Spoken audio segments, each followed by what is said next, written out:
So I was around 20, 21 maybe. And so I really didn't have a place to stay or apartment. You know, once you get older, you grown, you want to do your thing. And if you don't abide by rules, you got to get on. So I wasn't abiding by rules, so I had to get on. So this particular night, I was staying out late. My grandmother used to go to bed about 10 o'clock, maybe 9:30. And I knew that, so I would try to get over there early if I wanted to crash on her floor or whatever. So this particular night, it was like 10 o'clock.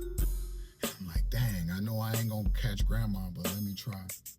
So I knocked on the door, and I used to change my tone, you know, because I'm asking to stay.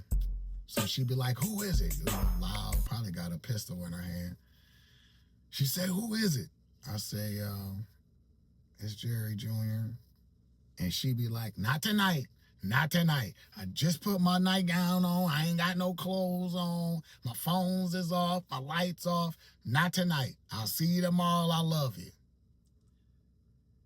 And I didn't understand it then, you know.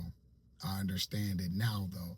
So anyway, that night, you know, I cried. I was upset. So what I did was I fell asleep on her chair. She used to sit on a certain chair on the porch. So I fell asleep, in that morning. She woke me up, and she was upset, very upset. She was like, why are you outside in this chair?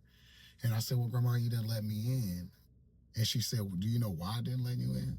I said, no, why? You're my grandmother. Why would you not let me in?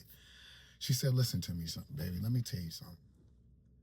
If I always let you in the house and I always gave you everything that you wanted, no matter what it was, what are you going to learn? How are you going to develop? How are you going to grow? And I sat there and I'm like, wow. And I'm sitting here now like, wow.